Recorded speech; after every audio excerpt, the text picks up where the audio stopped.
The great Frederick Douglass on the show. My name is Frederick Douglass. Yes, I was born February the 14th, 1817. But the year after I died, they found out that after 1896, they learned that I was born in 1818. You see, black people, Negroes, colored people, they didn't know when they were born. The slave master kept that away from them, so they wouldn't know anything about themselves.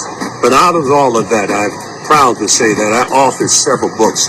I was the first U.S. Negro Marshal of Washington, D.C. I was nominated as the first Negro President of the United States.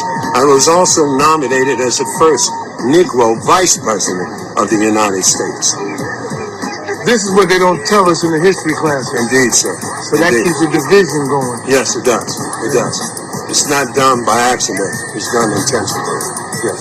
Thank you, sir. We thank you. Thank you.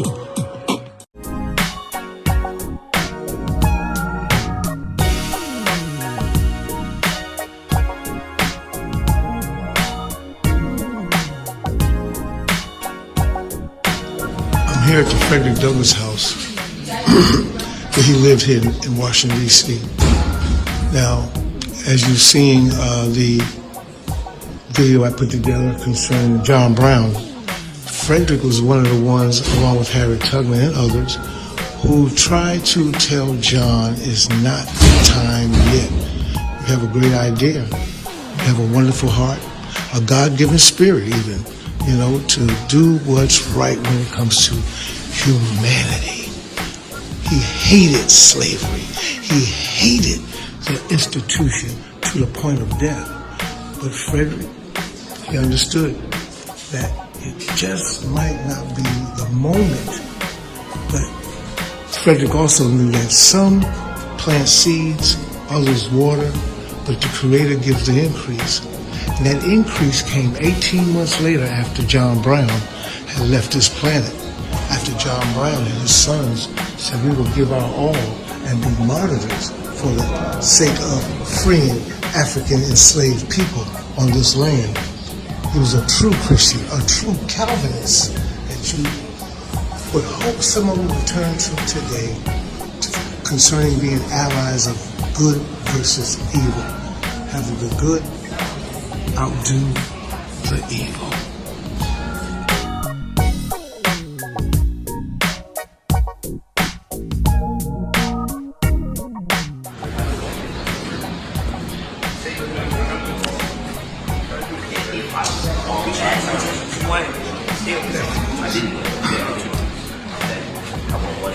Okay, you're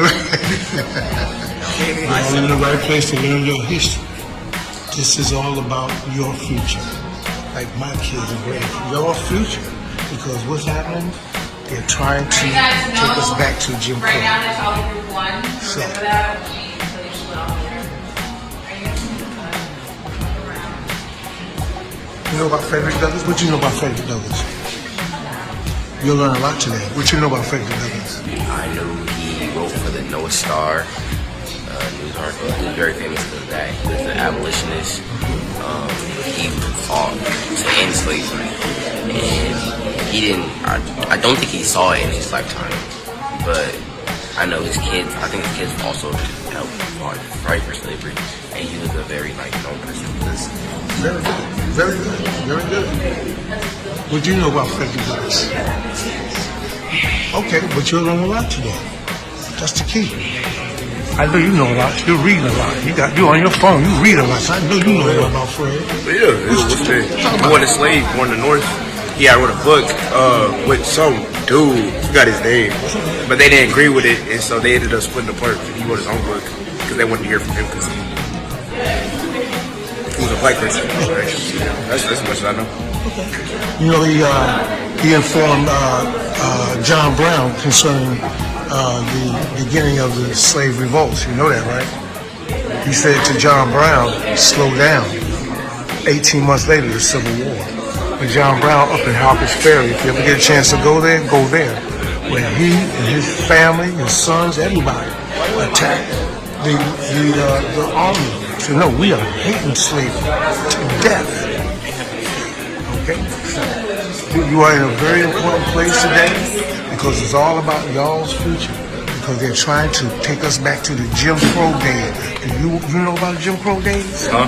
Do you know about the Jim Crow days? When we couldn't sit on the front of the bus, and we couldn't go into hospitals with white people, couldn't be buried with them. Huh? Couldn't go with them. Yeah, it was totally segregated. And this was a segregated city, Washington, D.C. So you're here to learn and to grow and to say, you know what? Forget y'all. I'm a man. I'm a woman. I'm a king. I'm a queen. Ain't that right, princess? Yes, sir. For real, because you are. They try to take everything from your great-great-great-grandmother, grandfather, great-great-great-grandmother, everything. Your language, religion, where you live, how you live. Look at what we're going through today.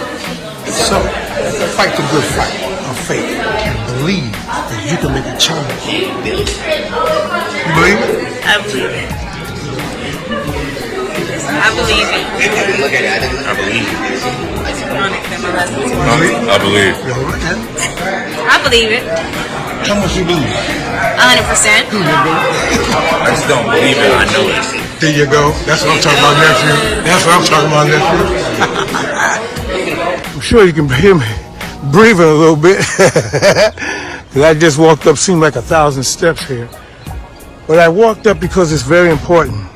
And the important part is this home. This is Frederick Douglass's home. This is his home where he came to live out his life as a free black man in America who was born under the guise of slavery in the Maryland, state of Maryland. He was, as you know, a confidant of John Brown, and told John Brown, slow down, man. I know this Civil War thing gonna happen eventually, and I know what you want to do, and I understand that you want all of my people free from the shackles of slavery, okay? Because of, it's just wrong, ungodly and wrong. It's about right versus wrong, and this country had no bigger wrong than enslaving African people and bringing them here to work, and now over 400 years to make white supremacy the way of life for all people, the indoctrinate and all that. I don't want to get in all that deepness, but Frederick lived up here due to the fact to show those people there. You see the monument, the Capitol is over here. I believe I can catch it. The tree is kind of in the way. But if I can catch that Capitol, that's where his fight was. That's where he understood that the rules and regulations of this country was made right there. Okay? He became a postmaster general, you know, in his late ages. But he's lived here on top of D.C. to show just symbolically that he's on top of his life. Okay, his sons also fought in the Civil War, which started 18 months after John Brown insurrection in Harper's Ferry. What you see here is a story about Frederick Douglass' rustic retreat, which is right there. This is the place where he came and he studied, he prayed, he meditated, and he got answers, just like Harriet Tubman did, answers to try to free our people in a way that could be total, 100%, okay, during that time, in the way that things were that way, not like they are today in 2024, you know. But sometimes we have to go into our closet. Sometimes we have to go into that quiet place, that space of me, you, and the Creator, who, if you believe the higher power can go anywhere at any time, because the power is high, higher than you and everything in the universe, then so be it. This is where Fred came. This is where Fred sat. This is where Fred read books. This is where Fred meditated. This is where his spirit, just like the spirit felt like when I was in Harper's Ferry. This is a very, very meditative place, man. This is a place where, the unction hits you to say,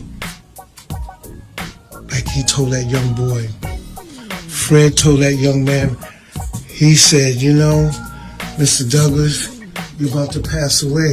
You're on your deathbed. He said, what are we going to do? He said, what should I do? He said, continue to be a thorn in his side. Continue to be a thorn in their side, he said. He got that spirit from in here, from his life, his lifestyle, from being a slave, from seeing his aunt whooped, from a man who just hated her because she was black, because she was African, and they were told that we were less than human beings and God is not in us. It was okay. But from this place, when he learned and studied, even parts of this book, he applied. Okay? Remember, David was a thorn in the side. Okay? Oh, gosh. Stuff like this, man, is so important, y'all. It's so important. Who can say, that it didn't work? That him being here had no relevance? Who could say, the proof is the fruit that comes from the tree. The fruit that came from the tree of his life. The tree. Tree by fruit, right? So that right there is a bridge with his name on it. The Frederick Douglass Bridge in Southeast D.C. See if I can zoom in on it a little bit. Hard to see out here, but that's it. Going across from southeast to southwest, where the enslaved, which started in Georgetown, were moved over to this side of town, little by little over the years after the slaves built Georgetown University. Okay? So with that, I just want you to understand, young people, just like the young people you just saw, okay, who are now on tour of this place. And they're going to learn a lot today. And you know what?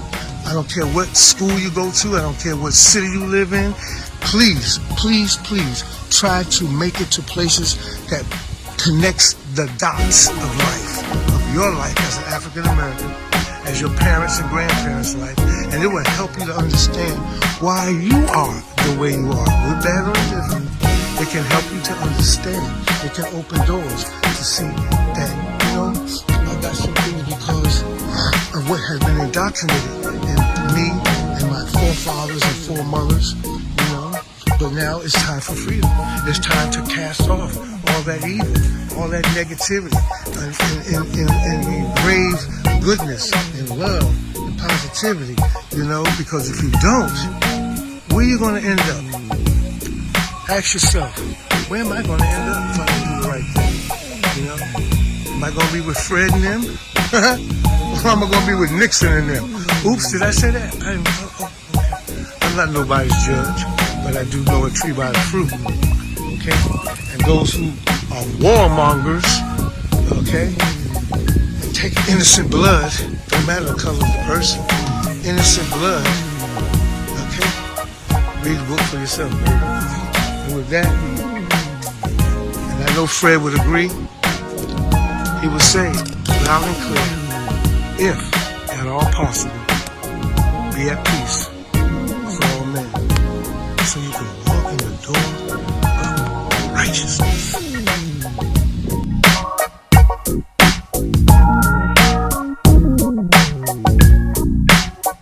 Check this out, all you great historians, history buffs, those who have certificates in history. This bridge right here symbolizes the bridge that should have been, built in a sense, how can I say it? After the Civil War, 1865, this should have been a bridge for ex-enslaved, and those who were the allies, the abolitionists, those who fought like John Brown did in Harper's Ferry, who gave his life, his children gave their lives. A bridge that the Emancipation Proclamation that was signed, by Lincoln. This bridge should have been, is symbolizing that should have been the end of chattel slavery, the end of segregation, the end of the hatred, due to the fact, first of all, those who were instilling their hate were the church of the city. Okay? Just that alone says a whole lot, And Lincoln understood that too. And I understand Lincoln. He wanted the Union to unite. Frederick Douglass did too. But Lincoln, not Fred, said, I just want peace.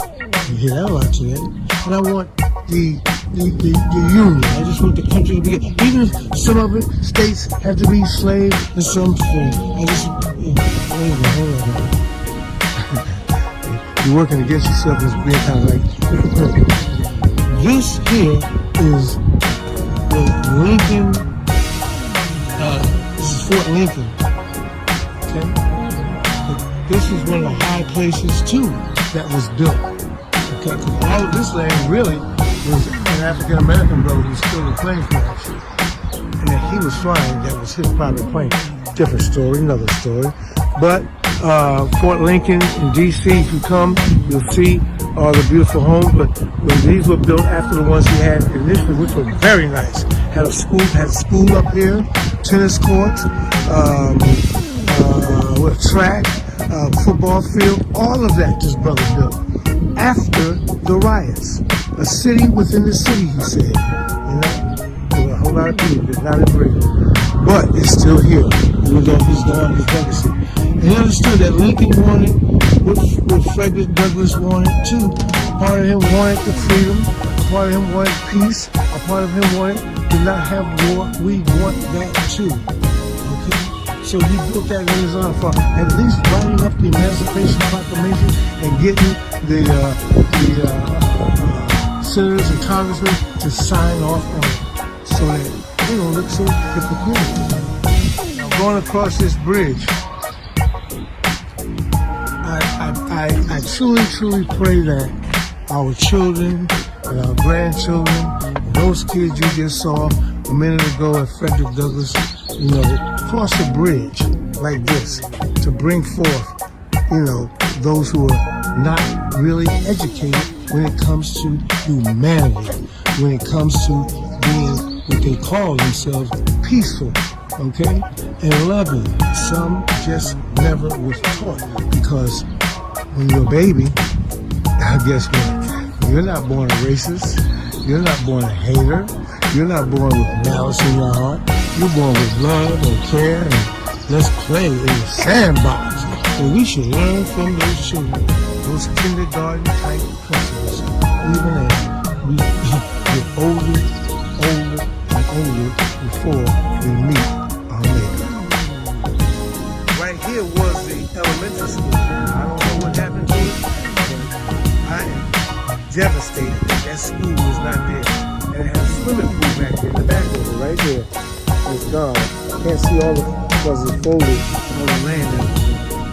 These were the back. These were when the kids came out and played. Okay, I think it was from kindergarten to the 9th grade. Over there, baseball field. Further down, over here, tennis. It's one of the tennis courts. There are a few.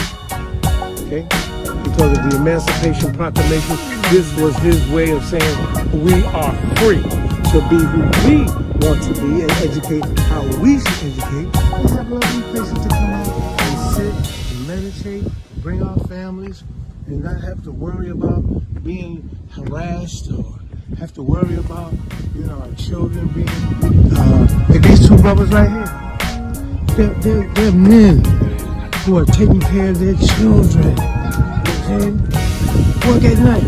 But, I told my brother, I said, I wish I had one of them scooters right there. The He said, I wish I had one of those scooters with all these steps, but he said, I wish I had motors. But wise, work. It's a beautiful thing. And they got the kids out here. So don't give me that deadbeat dad thing, that stereotype, because there are a lot of police officers, there are a lot of politicians, and a lot of local people who have been indoctrinated to believe the lie. And a lot of it comes from mass media, mind you. Okay? I'm just telling the truth. That's it. I'm just telling the truth. I mean, look at this. Kind of reminds me of how it was done in Tulsa. Okay? Do for self. Marcus Garvey said it. Malcolm said it. Guess what? The Europeans, when they came here, what did they say? We got to do for ourselves. Later with the settlers, and later with you, Great Britain, England, forget you. No. Now, some of these are the playthings that the kids played on. And it was water in here at one time. What happened after they, I just want to say they killed him in that plane. But after he was in that plane crash, my father even said, Butch, he said, I don't think it was just a malfunction in his plane, his fault, because he knew about his plane. He was a seasoned pilot, who flew all the way back in Korea. Yeah, Tuskegee Airman. Come on, man. And he had all of this, living out what would have been said concerning just having your own piece of property, really. So, with that, I'm going to say, like I always say, because it's supposed to be said, if at all possible, be at peace with all men.